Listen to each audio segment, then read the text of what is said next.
અને હવે એક એવા વક્તાને રજૂ કરવા જઈ રહ્યો છું.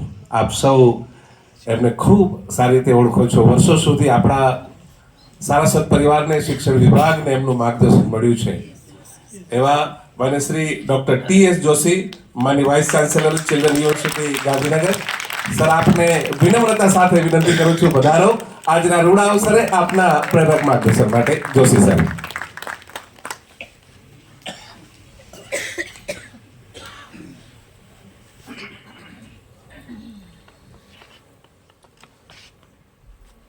મંચ પર હમણાં જ જેની વાણીની ઝલક મળી એવા આપણા સૌના આદરણીય મોરબી શ્રી રતિલાલ બોરીસાગર સાહેબ, કમલભાઈ, વિવેકભાઈ, વર્ષાબેન, પ્રવીણભાઈ અને આપ સૌ મિત્રો. બહુ બધા જાણીતા ચહેરા ઓડિયન્સમાંથી શોધી રહ્યો છું. નામ લઈએ તો હાજરી પત્રક જેવું થઈ જાય એવું છે. તો સૌને નમસ્તે.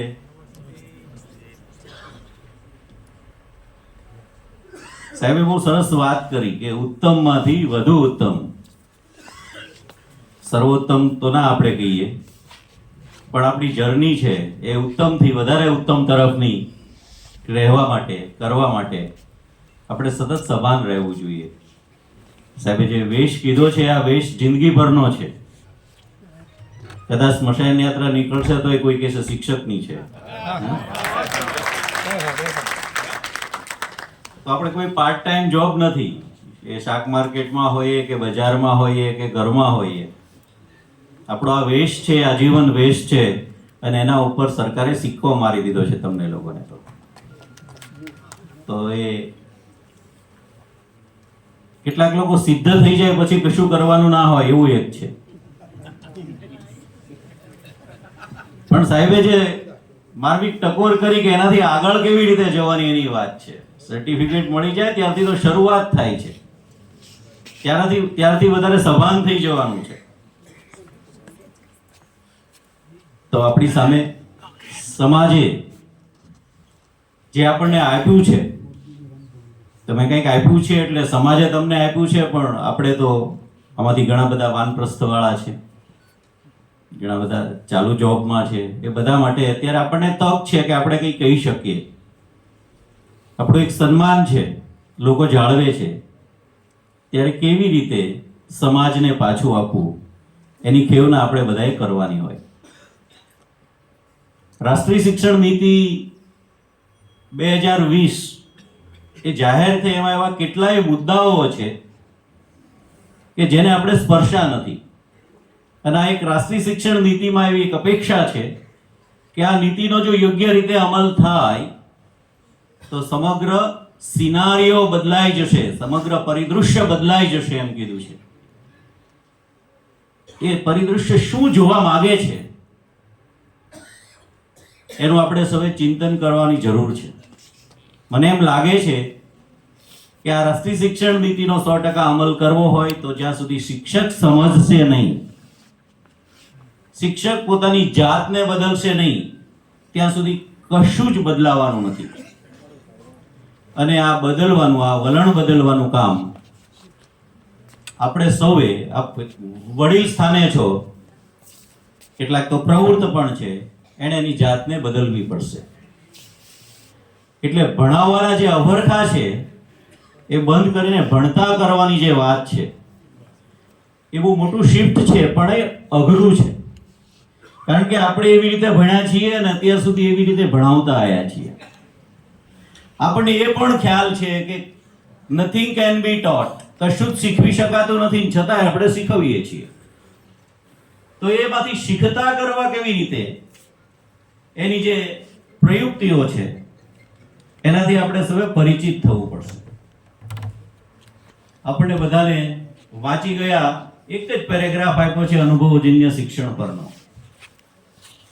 પણ આપણે એમાંથી પસાર કરતા નથી. આપેલું તાપેલું ટકતું નથી. બહુ બધું બોર્ડમાં લખાવીને 20 વખત લખાવી દીધું, પરીક્ષા આપી દીધી, પાસ થઈ ગયા. અત્યારે પૂછીએ તો આપણને પણ ખબર નથી કે થર્ડ BA માં આપણે કયો વિષય હતો ને કેટલા પેપર ભણ્યા હતા. કારણ કે ગોખેલું હતું, કોઈ કે આપેલું હતું, અંદરથી ઉગેલું નહોતું. જો આ રાષ્ટ્રને આપણે ક્રિએટર બનાવવા હોય, આ AI ના જમાનામાં ક્રિએટર બનાવવા છે કે ઉપભોક્તા બનાવવાના છે, એ પણ નક્કી આપણે કરવાનું છે. બાળકને ઉપભોક્તા નથી બનાવવાનો, બાળકને જ્ઞાનનો સર્જક બનાવવાનો છે. તો શિક્ષકને તો ખબર છે, છતાં પણ શિક્ષકે એ પ્રક્રિયામાંથી પસાર કરવાનો છે કે એ જ્ઞાન એ જાતે પ્રાપ્ત કરે. ગીજુભાઈ બધેકાએ બહુ સરસ લખ્યું છે શિક્ષકની, એટલે કેટલીક મા બાપ અને શિક્ષકો માટે ખોટી ટેવો. એમાં પ્રદાન કરવાની ટેવ છે એ શિક્ષકની મોટી ખોટી ટેવ છે. એમ કીધું આપી દેવાનું, પૂછે તમે જવાબ આપી દો તો ત્યાં બાળક છે એને મગજ ચલાવવાનું આપણે બંધ કરી દઈએ છીએ. એનું મગજ સતત ચાલતું રહે એ રીતે આપણે એને સામે પ્રશ્નો કેવી રીતે પૂછીએ. સમયના અભાવે અત્યારે બધી જ વાત નથી કરતા, પણ પદ્મશ્રી ડોક્ટર અભય બંગ એ જ્યારે વર્ધાની સ્કૂલમાં ભણતા હતા ત્યારે એના શિક્ષક પાસે ગયા અને શિક્ષકને કહ્યું કે આ બધાને એક એક વાડોલિયું આપેલું હતું, એમાં પોતાને જે વાવવું એ વાવવાનું, એનો એક વિષય તરીકે ખેતી એ ભણતા હતા. તો એણે જઈને કીધું કે ભાઈ રીંગણ વાવ્યા છે, મારા રીંગણનો છોડ મોટો થઈ જાય જલ્દી, મારા રીંગણ વહેલા આવે, મોટા થાય, એને માટે મારે શું કરવું? હું જ્યારે પણ આ વાત શિક્ષકો સમક્ષ કરું છું, આ પ્રશ્ન પૂરો કરું ને એટલી વારમાં હાથ ઊંચા થઈ જાય. આવો, નમસ્તે કુબેરભાઈ. આપણી વચ્ચે આપના પૂર્વ શિક્ષણ મંત્રી, જેના એવોર્ડી ટીચર્સ માટેના અલગ ભાવના હતી અને આપણા માટે જે સરસ કામ કરી આપ્યું છે એવા પૂર્વ શિક્ષણ મંત્રી શ્રી કુબેરભાઈ ડિડોર સાહેબનું હૃદયપૂર્વક આપ સૌ વતી પણ સ્વાગત કરું છું.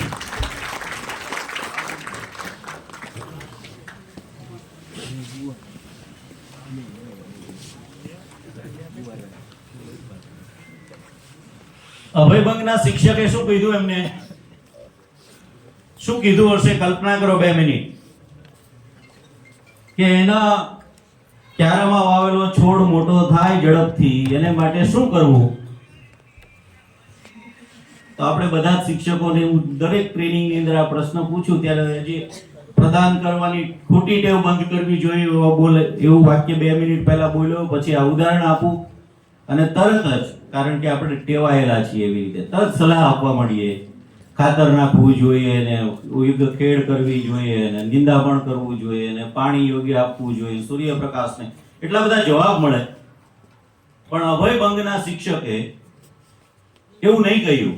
અભયભંગના શિક્ષકે એને એવું કહ્યું કે આવું કયા પુસ્તકમાંથી આપણને જાણવા મળશે?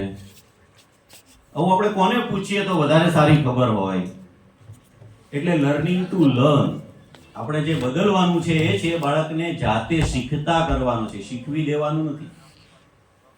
તો આ બહુ મોટું શિફ્ટ છે અને એ આપણે સૌએ સ્વીકારવું પડશે. અને આપણી જે અસર છે એવા બધા જ પ્રભાવ ક્ષેત્રમાં આની વાત કરવી પડશે, તો રાષ્ટ્રીય શિક્ષણ નીતિ છે એનો યોગ્ય રીતે આપણે અમલ કરી શકીએ. અહીંયા નિવૃત્ત શિક્ષકો વધારે છે એટલા માટે મારે પ્રવૃત્તિને પણ લાગુ પડે છે, પણ મારી એક વિનંતી છે કે રાષ્ટ્રીય શિક્ષણ નીતિમાં બહુ સમય નથી એટલે હવે છેલ્લા મુદ્દા પર જાઉં છું. શાળાને એક સામાજિક ચેતના કેન્દ્ર તરીકે વિકસાવવાની વાત છે. શાળામાં જે રિસોર્સ છે, હ્યુમન રિસોર્સ તો છે જ, પણ ફિઝિકલ રિસોર્સ છે. શાળાનું મેદાન છે, રમતનું મેદાન, રમતના સાધનો છે, સંગીતના સાધનો છે, લાઇબ્રેરી છે, કમ્પ્યુટર લેબ છે. તો આનો ઉપયોગ ગામ છે એ 24 કલાક કેવી રીતે કરી શકે? 24 કલાક ના કરતો 2 કલાકથી વધારો કરો, પણ એ સમાજનું ચેતના કેન્દ્ર કેવી રીતે બને અને એમાં આપણે શું સહયોગ આપી શકીએ? નિવૃત્ત શિક્ષકો માટે NEP-માં મેન્ટરશિપનો સ્વીકાર કર્યો છે કે કોઈ પણ નિવૃત્ત, કોઈ પણ ક્ષેત્રના નિષ્ણાત લોકોને મેન્ટરશિપ શાળાને મળે એને માટે પણ આપણે પ્રયાસ કરવાનો છે. તો આપણે તો મેન્ટર તરીકે સિદ્ધ થઈ ગયેલા લોકો છીએ. તો આવું સામાજિક ચેતના કેન્દ્ર તરીકે આપણે જે શાળામાંથી નિવૃત્ત થયા છીએ, જે ગામમાં આપણે રહીએ છીએ, તે શાળાના આચાર્યને કહીએ ભાઈ 5 વાગ્યા પછી જવાબદારી મારી, તારા કોઈ રિસોર્સિસને નુકસાન ન થાય એને માટે આપણે શું કરી શકીએ? કેટલા એવા ગામ છે જ્યાં જે લાઇબ્રેરી ચાલે છે. દેવેન્દ્રભાઈ પટેલનું ગામ અહીંયા છે, તો ત્યાં લાઇબ્રેરીમાં આજુબાજુમાંથી 20-22 ગામમાંથી વિદ્યાર્થીઓ વાંચવા આવે. 24 કલાક લાઇબ્રેરી ચાલુ રહે છે. અહીંયા ચરાડા એક એવું ગામ છે માણસા તાલુકાનું કે ત્યાં વિદ્યાર્થીઓ પ્રાથમિક શાળાના બાળકો વોલીબોલ અંબાવતા ક્યારે મેદાનમાં આવે છે ને ક્યારે નેશનલ રમી આવે છે ખબર નથી. માત્ર શિક્ષક ને આખા ગામ લોકો. તમે ચરાડાના મેદાનમાં જાઓ તો 7-8 વોલીબોલની નેટ લાગેલી હોય સાંજે, અને ગામના ધોતી પહેરેલા લોકો પણ એ વોલીબોલ રમે, જૂના શિક્ષકો પણ રમે, બાળકો પણ રમે. તો એ ગામમાં એવું એક વાતાવરણ છે. આ સામાજિક ચેતનાનું કેન્દ્ર એ શાળા છે. ઇટાળવાની મને ખબર નથી. ત્યાં પહેલા કબડ્ડી રમતા હતા. ગામમાં પણ તમને જ્યાં જ્યાં જગ્યા મળે ત્યાં કબડ્ડીના મેદાન હોય, અને ધોતી પહેરેલા અને વિદ્યાર્થીઓ. અમે જિલ્લાનો રમતોત્સવ કરીએ તો ગામમાંથી ટ્રેક્ટર ભરી ગામ લોકો આવે ચીયર્સ અપ કરવા માટે, છોકરાઓને શીખવે. તો આવી રીતે ગામમાંથી જે કંઈ સારું છે એની મેન્ટરશિપ લઈએ, એ બધાને પણ આપણે આમંત્રણ આપીને જોડીએ. માત્ર શિક્ષક એવું નહીં, શિક્ષકને તો સમય પૂરો થયો જવું હોય તો છૂટ છે, પરંતુ આપણે આપણી વાનપ્રસ્થ અવસ્થાની અંદર શાળાનો સદુપયોગ આવી રીતે કરીને સામાજિક ચેતના કેન્દ્ર તરીકે વિકસાવીએ. બહુ બધા ઉદાહરણો છે. જેને કોઈને આવી ઈચ્છા હોય કે કંઈ કરતા હોય તો મને જણાવશો, કારણ કે હું ડોક્યુમેન્ટ કરું છું. ડિંડોર સાહેબને જણાવું કે આવા બધા કેસ સ્ટડી કરીને આપણે કેન્દ્ર સરકારને આપવા છે, જેથી આવતા વર્ષથી લગભગ આ મુદ્દો બજેટમાં આવવાનો છે, તો આપણે એક દિશા આપી શકીએ. અત્યારે જે પ્રયાસ કરે છે એનસીઆરટી સામાજિક ચેતના કેન્દ્ર, એટલે માત્ર સાક્ષરતાનો કાર્યક્રમ કરવા માટે શાળાનો ઉપયોગ કરવો એવું છે. પણ એનઈપી નો અભ્યાસ કરીએ તો આપણને ખબર પડશે કે બહુ બધી વિગતો એમાં છે. આપણા બધાનું કામ છે બાળકોની યુનિકનેસ શોધવાનું. તો આવા જે બાળક યુનિક છે, માનો કે કોઈને સંગીતમાં રસ છે પણ બધા શિક્ષકને કઈ વગાડતા કે ગાતા ન આવડતું, તો ગામમાંથી આવા લોકો છે એને આપણે જોડી આપીએ. કોઈ રમતમાં સારા છે, કોઈ કલામાં સારા છે, તો આ બધાને જોડી આપીએ. તો આવા ગિફ્ટેડ ચાઇલ્ડના નર્ચરિંગ માટે પણ એનઈપીમાં વાત કરી છે. તો આ સામાજિક ચેતના કેન્દ્ર એક જ વસ્તુ એવી છે કે જેમાં આપણે ઘણી બધી જે ભલામણો છે એનો અમલ કરી શકીએ. તો વિશેષ વાત ન કરતા છેલ્લે ચિલ્ડ્રન રિસર્ચ યુનિવર્સિટીની બે વાત કરીને મારી વાત પૂરી કરીશ, કારણ કે કમલ મંગલજી છે બહુ મહત્વની વાત કરવાના છે કે આપણે બધા બનાવવામાં પડ્યા છીએ. આપણે શું બન્યા છીએ તો જોઈ લેવાનું છે. આપણે શું છીએ એ પણ આપણે જાણવાનું છે. એ સરસ મજાની વાત કરવાના છે, એટલે મારી વાત થોડી ટૂંકાવી દઉં છું. ચિલ્ડ્રન રિસર્ચ યુનિવર્સિટીમાં અત્યારે સૌથી પાયાની અમારી જે પ્રવૃત્તિ છે કે બાળક 3 વર્ષનું થાય પછી શીખવવાની શરૂઆત કરીએ, 6 વર્ષ પછી આપણે શાળામાં આવે, એને બદલે બાળક ગર્ભમાં છે ત્યારથી શિક્ષણ આપીએ તો સૌથી અસરકારક છે. કારણ કે ત્યાં બીજા બધા ડિસ્ટ્રેક્ટર નથી, ત્યાં મોબાઈલ નથી એની પાસે, એટલે આપણને સાંભળે છે, અને બાળક સાંભળે છે, સમજે છે, શીખે છે. એનું પ્રમાણ આપણે અભિમન્યુની પણ આપણને ખબર છે, અને નરસિંહા ફિલ્મ હમણાં બધાએ જોઈ લીધી છે, તો પ્રહલાદની પણ કથા આપણને આ ફિલ્મ દ્વારા તાજી થઈ છે. તો એક રાક્ષસ કુળમાં જન્મેલો એક બાળક શ્રી હરિનો ભક્ત કેવી રીતે બને, એ માત્ર ગર્ભાવસ્થાના થોડા સમયમાં નારદ મુનિના ઋષિનો એમનો જે એની માતાનો આશ્રય સ્થાન હતું, અને એ સમય દરમિયાન ગર્ભાવસ્થામાં જે સંસ્કાર પડ્યા છે એ સંસ્કાર કેવી રીતે આજીવન રહે છે, આવા અનેક પ્રમાણો આપણા શાસ્ત્રોમાં છે. આપણા ચરક અને કાશ્યપ મુનિએ બહુ વિગતવાર લખ્યું છે. ગર્ભાવસ્થાથી શરૂ કરીને બાળક મોટું થાય, બાળકને કેવા રમકડા, બાળક માટે કેવું ઘર, આપણને એમ થાય કે એન્જિનિયર નહોતા, પણ એક એક વસ્તુ આપણા શાસ્ત્રોની અંદર લખાયેલી છે. આપણે એક સરસ વિષય છે ઇન્ડિયન નોલેજ સિસ્ટમનો, ભારતીય જ્ઞાન પરંપરાનો, જે આપણા શિક્ષણની અંદર સમાવેશ કરવામાં આવ્યો છે.